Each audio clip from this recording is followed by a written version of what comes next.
what shocks me, Dr. Borwankar, the most is that these are mothers, fathers, close relatives willing to sell their daughters because they want to do things like build their own houses. Can this happen without the knowledge of the local police, or would they know that in places like Bandi, places like Ratlam, places like Neemach, Ramnagar, that these things are happening, that it can't happen without the local police not knowing anything about it, ma'am? Okay, so I would say that when I was joint CP crime in Mumbai, nobody ever asked me about the missing girls, the girls being traded by their own parents, which was quite common in Mumbai. We used to find so many girls, especially we were targeting to rescue the minor girls. So, in a way, I congratulate India Today for bringing the stark reality on focus and educating our own audience, our own viewership, that this is what the reality is. As a young DCP, when I first raided Kamathipura, out of the 300 girls whom I tried to so called rescue, only 9 were ready to come out, and they confronted me with statements like, आप कहाँ थे जब हमें यहाँ बेचा गया, आप कहाँ थे जब हम इतने दिन से यहाँ पे धंधा कर रहे हैं forcefully. So this from 1991 to 2023 has been the story. So I am not shocked. One. Number two, Mumbai High Court had passed a very good order saying that many a times when a man and a woman appear either before the shelter home or before the court as the parents of the girl. Actually, they are not. So I would request India Today, and I would also, I am 100% sure that police in Madhya Pradesh and Rajasthan would register cases, and I do not agree that police is aware of it. I think we expect too much from police. I would, in this and these cases, expect panchayat, ASHA workers, school teachers, community leaders, and above all, parents to come forward and talk about how their child was missing. Now, last point which I want to make is that it is true that acquittal rate is very high. We definitely have to be more professional, but in these cases, the girls do not stand by prosecution in the court, especially when their own family members are involved. Their rehabilitation is very, very essential. And while congratulating Team India Today, I'm extremely upset that we have not been able to change the reality that, at least as a police officer, I am aware of.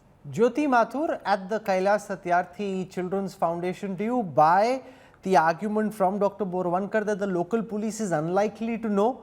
I don't buy that for the reason that if this is happening, there are pockets and belts, villages where these things happen.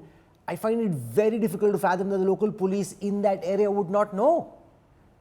So I would say I would not agree that the local police and the local authorities would be completely unaware of this happening, and which is happening in such openly with a written kind of an agreement between the families. I don't think so. That is really to believe. And But I do agree with the fact that the people at the ground, like the panchayats and the child welfare committees that are there, or supposedly there, or ASHA workers or Anganwadi workers, these women and these institutions would definitely be aware, because if the girls are missing and they have suddenly disappeared and gone and have not returned back, so this is a question which cannot be said that it is, they are not aware of that. So this I really don't think is really Sujata Paul, you correct. represent the Congress. The Congress runs the government in Rajasthan. As soon as this show gets over, what are you going to tell the Ashok Gehlot government and Mallikarjun Kharge ji? What do you think the government in Rajasthan needs to do?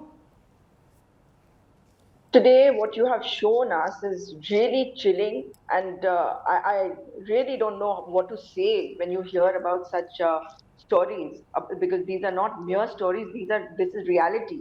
And the girl child being under attack in this manner, of course, we have our government in Rajasthan, and you'll see that the moment this program is aired, you will have statements coming out from the government of Rajasthan, and they'll take cognizance of it and get into action. Because if I remind you of what happened in November of 2022, there was one incident which was reported, after which it was said that there were many other cases of a similar kind where girls had disappeared. And immediately the government got into action, because the Rajasthan Commission for Protection of Child Rights has a method that it follows, that it immediately sets up a high-powered committee which works on the ground, gets a ground report, asks the police to give a factual report within 3 days, and then they start taking action. And I am certain that Mr. Ashok Gehlot is going to look into this matter, because this is of serious concern. And of course, our systems need to be strengthened, and the socio-economic factor which we are seeing today in these villages is also responsible for it. But if parents can show so much of apathy, then obviously there is something lacking with all of us. Its responsibility cannot be just given to the parents. If they are living in poverty, then we will take responsibility for that, because if we are in the government, we have to ensure that there is awareness, there is the fear of the law, and people should understand that the girl child needs to be protected. And I am sure that you are going to see action immediately.